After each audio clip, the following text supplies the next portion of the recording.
जय हिंद दोस्तों। तो जैसा कि आप सब लोग जानते हैं यूपीएससी 2025 की परीक्षा सफलतापूर्वक संपन्न हो चुकी है और जो भी लोग ऐसे हैं जिनके अच्छे मार्क्स बन रहे हैं वो अपने फिजिकल दौड़ की तैयारी में लग गए हैं।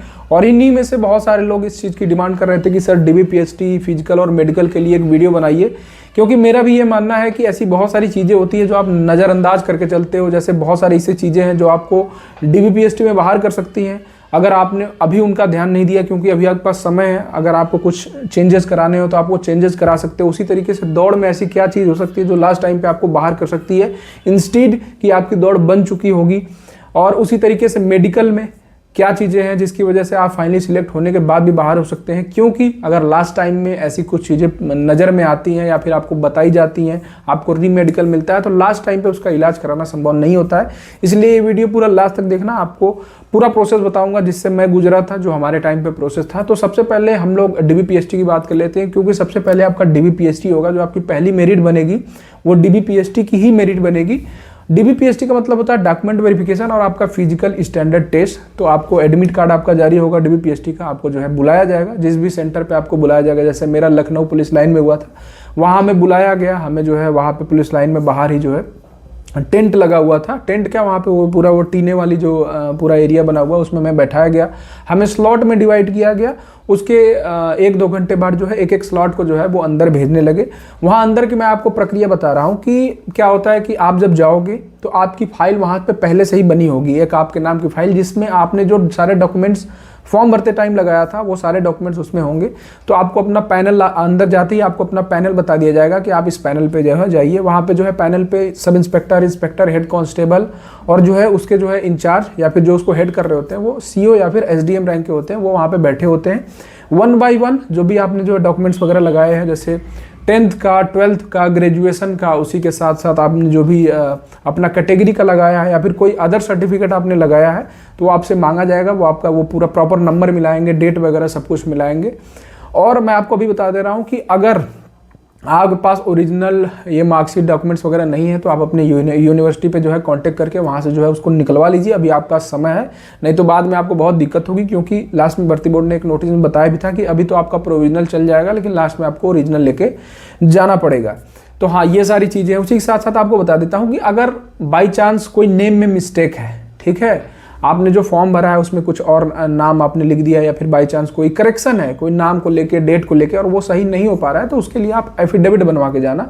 एफिडेविट आराम से जो है आपका जो है जो भी कोर्ट परिसर है या फिर तहसील है वहाँ पे जो है 150 रुपये में बन जाएगा। वहाँ पे आप लिखवा देना कि ये समस्या है और इसको मैं सही करा रहा हूँ। वो खैर आपको उसमें घुसने की जरूरत नहीं है, वो आप किसी को भी वहाँ पे पकड़ के बनवा लेंगे, वो बना देगा। बस आपको बताना होगा कि क्या प्रॉब्लम है।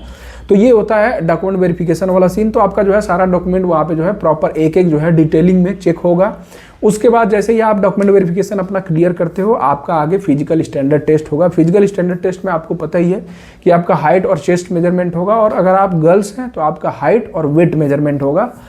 वहाँ पे पहले ही बता दे रहा हूँ कि हाइट दबा के नापी जाती है, वो सर दबा के नापते हैं। तो अगर आप एग्जैक्ट बाउंड्री पे हैं तो आपका वहाँ पे कम आएगा, मैं पहले ही बता दे रहा हूँ, ठीक है। बहुत सारे लोग ये रिस्क लेके बैठे हैं कि मेरे एकदम 168 एग्जैक्ट है, मेरे 152 एग्जैक्ट हैं गर्ल्स में। भाई वहाँ पे वो कम आएगा, मैं आपको पहले बता रहा हूँ, क्योंकि वो दबा के नापते हैं। तो जैसे ही फिर आपका वो होगा, आपका हाइट मेजरमेंट हो जाएगा, आप उसमें पास हो जाओगे तो फिर आपका जो है चेस्ट वाला मेजरमेंट होगा, जो कि नॉर्मली 79 सेंटीमीटर होता है। और फुलाव के बाद जो है 5 सेंटीमीटर बढ़ना चाहिए, जो कि गर्ल्स में नहीं होता है। उनका एज का वेट का क्राइटेरिया होता है जो कि मिनिमम 40 kg होता है।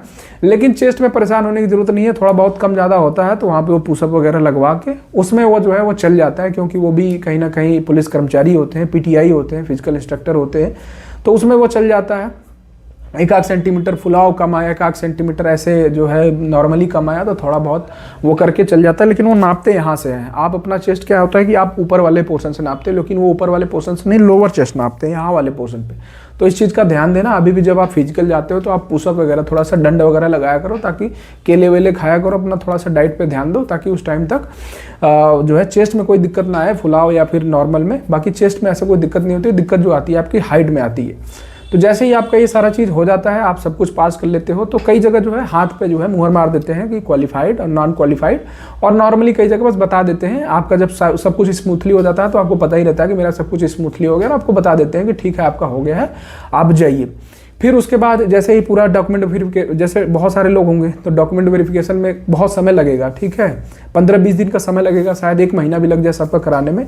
तो धीरे धीरे जैसे हो जाएगा उसके बाद जो है आपको दौड़ के लिए बुलाया जाएगा। जो भी लोग DBPST में क्वालिफाई होंगे फिर आपको जो है दौड़ के लिए बुलाया जाएगा।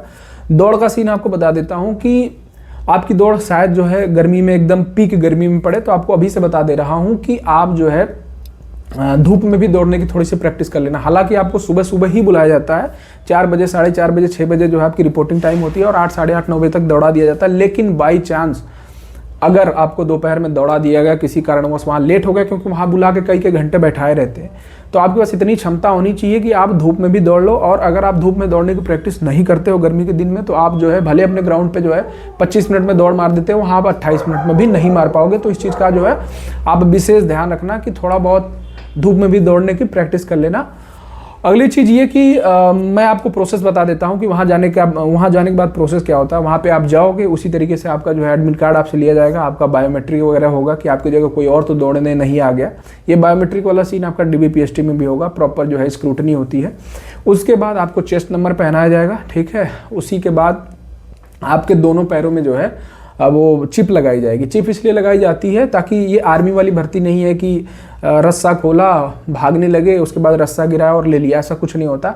सबके पैर में अपनी अपनी चिप लगी होती है। वहाँ पे एक जो है टाइम रिकॉर्डर होता है, जैसे ही आप उसको डाक के मतलब आप उस पर लांग के आगे जाओगे, वो जो है टाइमर स्टार्ट कर देगा और जैसे ही आप उसको अगली बार लांगेगे वो आपका 1 चक्कर काउंट कर लेगा। तो वैसे ही सबका इंडिविजुअल टाइम काउंट होता है। ऐसा नहीं है कि जैसे 100 का बैच है, अब कोई एकदम आगे बैठा है, कोई एकदम पीछे बैठा है, तो फिर 2-3 सेकंड या 4 सेकंड का गैप हो जाता है उनमें, तो ऐसा कुछ नहीं आएगा, ठीक है। आप जब उस जो है एक रबड़ की ऐसी लाइन बनी होती है, आप जब उसको क्रॉस करोगे तभी से आपका टाइमर स्टार्ट होगा और तभी से आप जब वापस आओगे तो उस पर आपका जो है नंबर ऑफ राउंड काउंट होगा। तो उसमें परेशान होने की जरूरत नहीं है। एक चीज़ ध्यान रखना, पिछली बार जब हमारी भर्ती हुई थी तो उसमें भुल्लनपुर वाराणसी वाले सेंटर पर 300 मीटर का ग्राउंड बना दिया गया था। तो बहुत सारे लोग चक्कर गिनने में भूल गए, क्योंकि उनको 12 चक्कर की आदत पड़ी थी 4800 मीटर की, 400 मीटर वाले ग्राउंड की। अब वहाँ पे 300 मीटर के बना दिए गए, 16 चक्कर उसमें वो भूल गए, बहुत सारे बच्चे उसकी वजह से फेल हो गए। तो अपना चक्कर बहुत ही ध्यान से गिनना, ठीक है। चक्कर बहुत ही ध्यान से गिनना। आपको बीच बीच में पानी वगैरह भी वहाँ रखा रहेगा, आपको इनकरेज भी करते रहेंगे। वहाँ पे पुलिस के ही सारे स्टाफ होते हैं, आपको टाइम बताते रहेंगे, इनकरेज करते रहेंगे। एनालॉग वॉच भी शायद अलाउ होती है, मतलब कहीं कहीं डिजिटल वॉच भी अलाउ हो जाती है। खैर उसका कोई इशू नहीं है, लेकिन आप ये मत करना कि 12 चक्कर मैंने मतलब दौड़ लिया तो अब मैं रुक जाऊँ, नहीं। आप 1 चक्कर एक्स्ट्रा मार देना और हो सके तो जब तक वो रुके ना तब तक दौड़ते रहना, ठीक है। अब ये हो गई दौड़ की बात। और जैसे ही आपका ये दौड़ खत्म हो जाता है उसके बाद वो तुरंत जो है एक लिस्ट निकाल देंगे, उसमें लिख के आ जाएगा कौन क्वालिफाइड है, किसकी कितनी टाइमिंग आई है और कौन नॉन क्वालिफाइड है। उसके बाद जो है आप अपने घर चले जाओगे अगर आप क्वालिफाई हो। अब बहुत सारे मेरे भाई बहन ऐसे होंगे जो कभी फिजिकल की तैयारी नहीं किए होंगे, कभी भी फिजिकली एक्टिव नहीं रहे होंगे, तो वो जब ग्राउंड पे जाते होंगे तो उनसे 1 चक्कर भी नहीं दौड़ा जाता होगा, सांसें फूलने लगती होंगी, पैर दर्द करने लगता होगा, पैर पकड़ लेता होगा, तो उनको ऐसा लगेगा कि यार 12 चक्कर में कैसे दौड़ूंगा, ये तो मेरे से हो ही नहीं पाएगा। तो ऐसी बात नहीं है, घबराने वाली बात नहीं है। ग्राउंड पे बहुत सारे लोग आपसे पहले से जो है वहाँ दौड़ रहे होते हैं, फिजिकली एक्टिव होते हैं, तो आप उनकी हेल्प ले सकते हो, उनके साथ अपनी दौड़ कंटिन्यू कर सकते हो। धीरे धीरे हो सकता है 25 दिन 1 महीने में कोई रिजल्ट आपको ना मिले, आप 3-4 चक्कर ही दौड़ पाओ, लेकिन किसी दिन एक दिन अचानक होगा कि आप 7-8 चक्कर मार दोगे, और किसी दिन अचानक ऐसा होगा कि आप 12 चक्कर मार दोगे हिम्मत करके 35-40 मिनट में, और उस दिन आपको कॉन्फिडेंस आ जाएगा और फिर आपकी टाइमिंग धीरे धीरे घटने लगेगी और आपके अपने टाइम स्लॉट में आ जाएगी, 28 मिनट वाले में बॉयज़ के लिए और 16 मिनट वाले में गर्ल्स के लिए। तो घबराने की बात नहीं है। लेकिन अगर आपको ऐसा लगता है कि मैं जहाँ दौड़ने जाता हूँ या फिर जाती हूँ वहाँ कोई जो है हेल्प करने वाला नहीं है, मैं अकेले वहाँ नहीं कर पाऊँगी, मेरे से नहीं हो रहा है, तो आप फिजिकल ट्रेनिंग एकेडमी ज्वाइन कर लेना। अगर आपके मार्क्स अच्छे होंगे, और अगर आप मुझसे पूछोगे तो आप सौरभ सर का मेंटर गुरुकुल ज्वाइन कर सकते हो। वहाँ पे फिजिकल ट्रेनर भी हैं, वहाँ पे आपकी इजीली जो है ट्रेनिंग हो जाएगी। वहाँ बहुत सारे दिल्ली पुलिस वाले बच्चे हैं, बहुत सारे UPSI वाले भी बच्चे हैं, तो वहाँ पे जो है उनको देख के प्रॉपर एक कंपटीशन का माहौल होता है, तो वहाँ पे आप कर लोगे। उसी के साथ साथ वहाँ पे एक ही हॉस्टल में आपको खाने रहने सब कुछ व्यवस्था है, गर्ल्स के लिए अलग, बॉयज़ के लिए अलग, तो आप अपने आगे की पढ़ाई भी वहाँ पे जो है प्रॉपर कंटिन्यू कर सकते हो। बहुत ही अच्छा माहौल है। उसके बाद आपकी बन के आएगी फाइनल मेरिट, ठीक है। जितने लोगों को बाहर करना होगा वो उसी टाइम पे बाहर कर देंगे, और लास्ट में वो 4543 या फिर जितनी भी वैकेंसी होगी एग्जैक्ट, वो उतने ही लोगों को मेडिकल के लिए बुलाएंगे। इसमें ऐसा नहीं है कि मेडिकल में भी वो छांटने के लिए बुलाते हैं, मेडिकल में जो छट गया उसकी सीट जो है खाली चली जाती है। तो आपकी जो है फाइनल मेरिट आ जाएगी।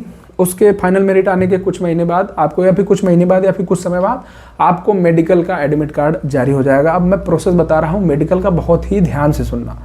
ठीक है। मेडिकल में आप जाओगे, अमूमन जो मेडिकल होता है वो आपके अपने पुलिस लाइन पे होता है। जैसे मैं चंदौली का हूँ, तो चंदौली और बनारस का उस टाइम पे एक ही पुलिस लाइन था, तो हमारा बनारस के पुलिस लाइन में हमारा मेडिकल हुआ था, तो हमें सुबह सुबह बुला लिया गया, हम वहाँ पहुँचे। सारा जो आपका डॉक्यूमेंट होगा आपको फिर से लेके जाना पड़ेगा, आपका वहाँ फिर से डॉक्यूमेंट जो है सारा चेक होगा।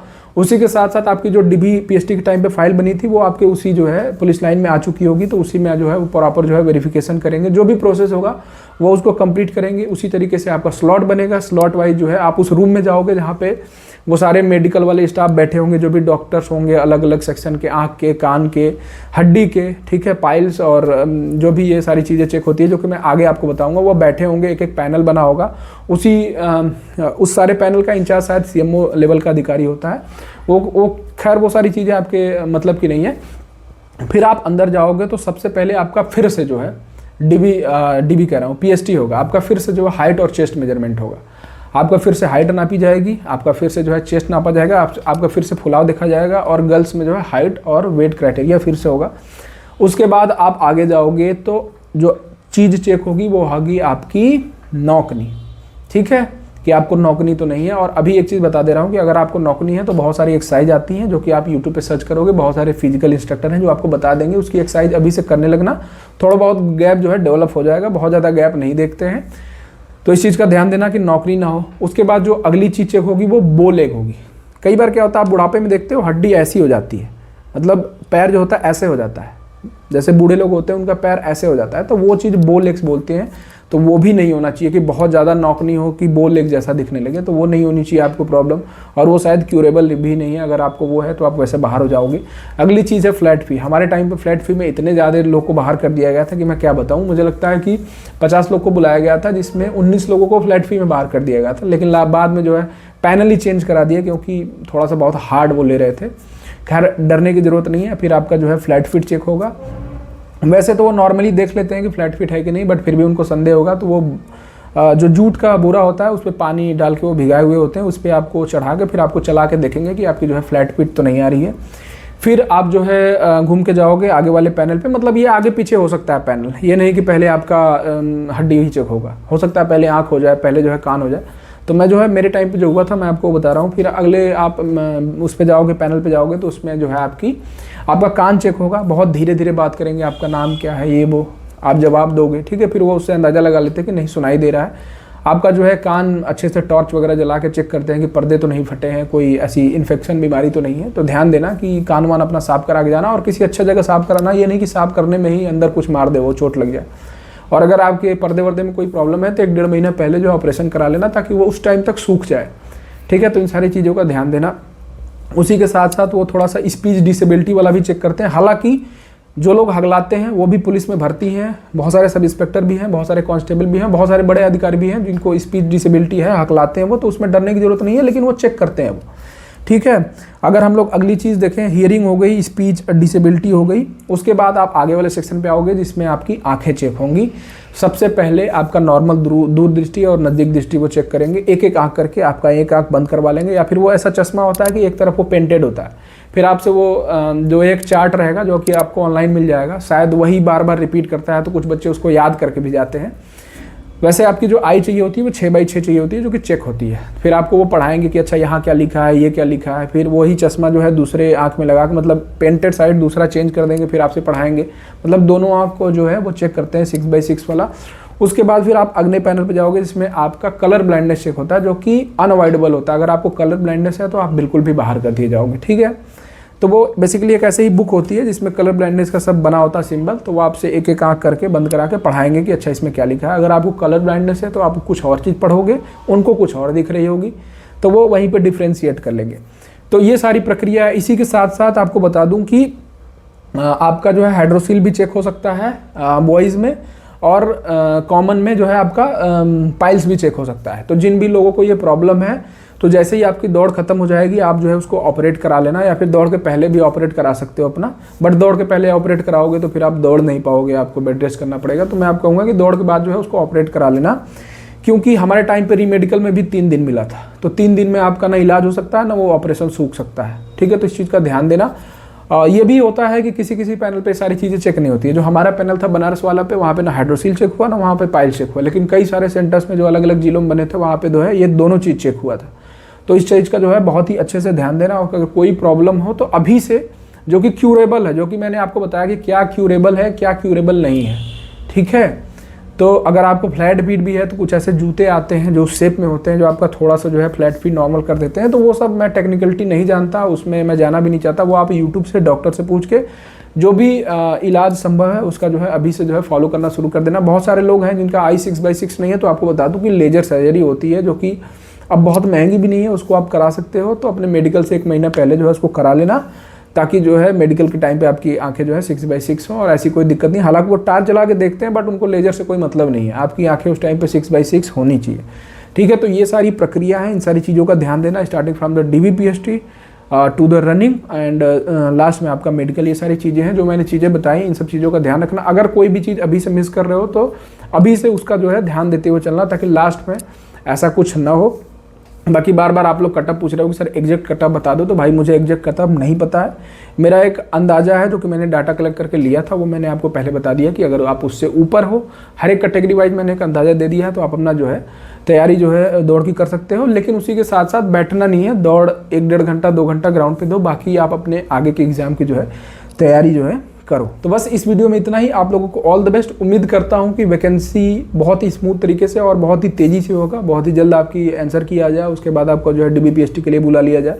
सारा प्रोसेस जो है 2026 के अंतर्गत जो है अंदर ही हो जाए और आपको 2027 में जो है ज्वाइनिंग मिल जाए। मैं यही उम्मीद करूँगा कि अगला जो है होली दिवाली जो है आप अपने ट्रेनिंग सेंटर पर मनाओ, वहाँ पे अलग खुशी होती है। हालांकि आपको छुट्टी मिल जाएगी, वहाँ पे सामूहिक अवकाश हो जाता है। बाकी जो भी लोग मेरे चैनल को सब्सक्राइब नहीं किए हो, पहली बार देख रहे हो, भाई चैनल को सब्सक्राइब कर लेना। आपका स्टेट एग्जाम हो या फिर SSC कोई एग्जाम हो, मैं थ्रू आउट सब कुछ गाइड करता हूँ आपको, क्या पढ़ना है, कैसे पढ़ना है, क्या स्ट्रेटजी होनी चाहिए। मैंने दोनों एग्जाम्स को जो है विथ रैंक क्लियर कर रखा है। और उसी के साथ साथ आप मेरे Telegram channel ASO Gaurav Singh को जरूर से ज्वाइन कर लेना। वहाँ पे मैं अपने सारे नोट्स, आप ये बुक्स वगैरह देख रहे होगे, इसी से मैं टारगेट बनाता हूँ, यही सारे मेरे नोट्स हैं। अभी बहुत सारे बुक्स जो हैं वहाँ मेरे स्टडी टेबल पड़े हुए हैं, तो आपको बहुत सारा कंटेंट जो है वहाँ पे फ्रीली अवेलेबल हो जाएगा। उसी के साथ साथ जो भी इन्फॉर्मेशन होगी आपको सबसे सटीक और सबसे पहले आपको जो है ASO Gaurav Singh Telegram channel पर मिल जाएगी, वहाँ से जुड़ जाना। बाकी फिर से कह रहा हूँ कि अपने आगे के एग्जाम्स की तैयारी करते रहना, बैठना मत, क्योंकि जब तक हाथ में ज्वाइनिंग लेटर नहीं आया तब तक कुछ भी पक्का नहीं मानना है, ठीक है। बाकी मिलते हैं अगली वीडियो में। जय हिंद, जय भारत।